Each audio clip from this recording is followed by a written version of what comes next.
Horror. Isolation. Well, that just happens to be exactly what I'm looking for. Crafting suspense and mood in films. To talk about this genre and how to create suspense and mood, The Shining 1980 will be analyzed and used as an example. The reason for choosing this movie is that even after 41 years since its release, it is still considered a classic of horror and isolation. It is frightening from the beginning to the end. But how did Kubrick create this mood for 2 hours and 26 minutes? As Hayward said in 1996, unexplained intertitles, written or printed words on a blank screen between shots to explain the action or supply dialogue, common in silent films, serve to distance and indeed disorientate the spectator. The movie The Shining is divided into 10 segments, and each has its own title. At the beginning of the film, the title refers to the event of that segment, the interview, closing day.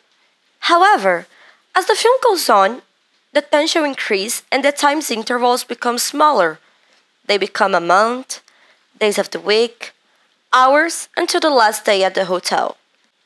The decreasing passage of time helps create suspense. The viewer knows that it's getting closer to what will happen.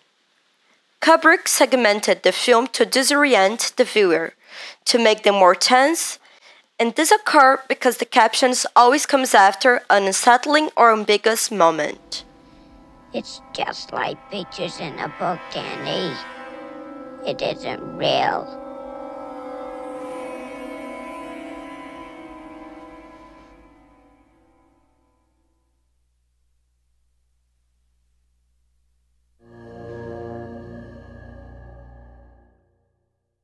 Frankie T. McAndrew and Sarah S. Kohenke from the Department of Psychology of Knox College did a study on the nature of creepiness, and their conclusion was: creepiness is anxiety aroused by the ambiguity of the whether there is something to fear and or by the ambiguity of the precise nature of the threat. The way that Kubrick caused the horror and anxiety in the movie The Shining was through the ambiguity, the lack of meaning in what happens.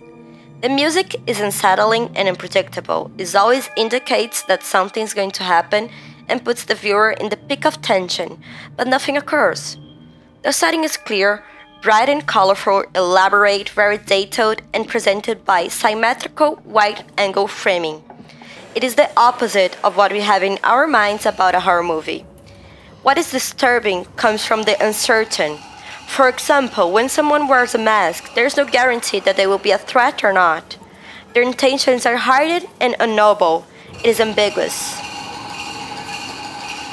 As Hayward said in 1996, ambiguity can occur at levels of a film: characterization, narrative, type of shot, space, and time. Often, the mise-en-scene and lighting function to signal ambiguity. For example, mirrors offering reflections of a character point not just the myth of Narcissus, but also to the idea of duplicity. Mirrors appears a lot during the movie.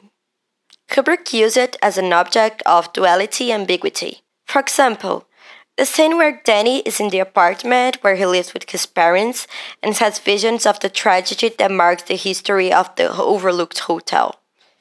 He talks to his imaginary friend Tony. In a medium shot, the boy is seen from behind with his face in the mirror's reflection, as if to suggest both sides of his personality. I don't know. You do too know. Now come on, tell me. Don't want to. Please. No. Tony, tell me. But the mirrors are not the only thing that Kubrick managed to be ambiguous about in the movie. At its release, some critics even suggested that Kubrick did not understand the genre he was working in. The set was brightly lit, something not familiar in a horror movie. But John Alcott, director of photography of the film, explained in an interview to American Cinematographer in 1980 why. I want to light the hotel so that it looked weird and mysterious, but at the same time wasn't lit by unknown source. So imagine that the hotel would have floodlights on it, as most hotels do, especially at skiing resorts, at the same time lighting it up but not making it look too pretty. The lights were not a slip Kubrick and John made about the genre, as many suggest. It was another way to add effectiveness to the horror. The viewer constantly daubed the environment. We can analyze the film's opening scene that saw Jack's journey to the Overlook Hotel for his job interview. From an aerial view, we start by seeing the rich mountain landscape. Then traveling straight ahead, we spot our protagonist's Volkswagen Beetle along with the winding road. The spectator follows the vehicle up for about 3 minutes until finally we see the hotel.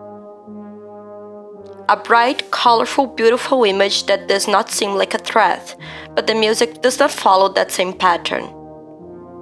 It is frightening. Wendy Carlos, the film's composer, adapted for The Shining an sharp from Berlioz' Symphonie Fantastique. The suspenseful sound attests to what is to come as the credits goes up. The viewer does not know what to feel. It is confusing. It is ambiguous, confusing, and the music even makes you feel something, like literally. Seiler mentions an exciting study in her article, What Are You So Scared About?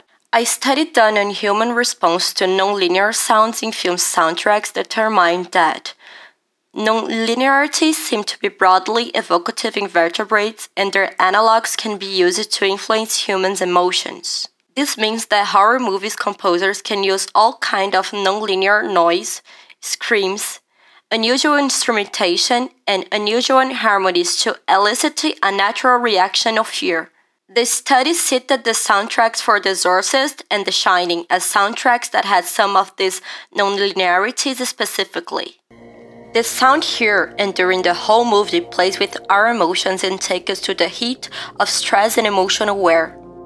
After a long drive, the overlooks appear lonely in the middle of the mountain. It is as if it becomes clear that there is no turning back. Yet, such a beautiful natural look does not seem to show any threat. Just isolation.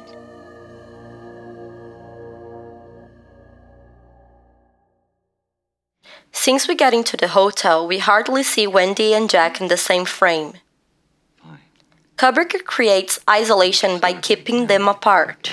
Even when they are in conversation together, it's rare to see them together, and on those rare occasions, one is on the foreground.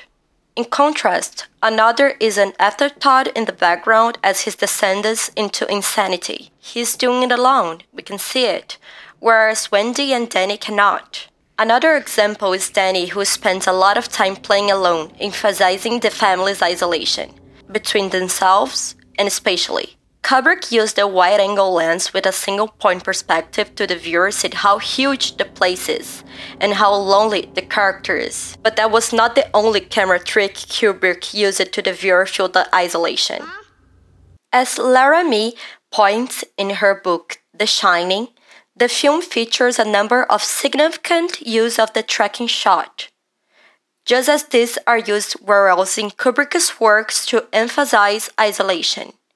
An essential item to generate the tracking shot was the Steadicam, invented and operated by Garrett Brown, which, in an improved version, could be placed closer to the floor and close to the walls, making positions that would never have been possible with other equipment. The smoothness which Steadicams allowed the movements gives the viewer the impression of walking with the character.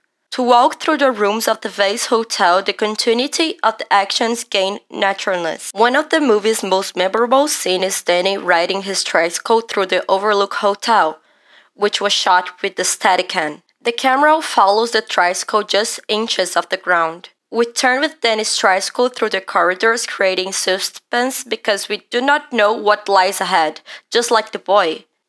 The tension builds before he finds the twins. We have already followed Danny's tricycle in previous scenes in the same angle next to the boy as he explored the hotel. However, this time as he walks through the hallways, he is a little further away from the camera, and we slowly follow him from a slightly higher angle. When Danny turns at the end of the hallway, he disappears from the picture. Before we bump into Danny again, this time back in the foreground of the frame, before he turns and sees the twins, the camera continues to move slowly along the empty hallway. This movement makes it look like we're following Danny, and something terrible is coming. In him, behind him, and in line with the viewer's perspective, similar to the point of view shots in horror movies. Another example where Steadicam was used and caused anxiety, isolation, and fear in the viewer is the final scene where Danny runs from Jack through the maze.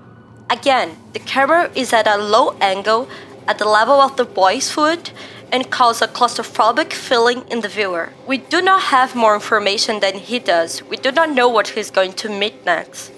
The camera, which is often low to the ground, seems to glide around as if it has a mind of its own, giving the audience the feeling that something is always watching, like the hotel is alive.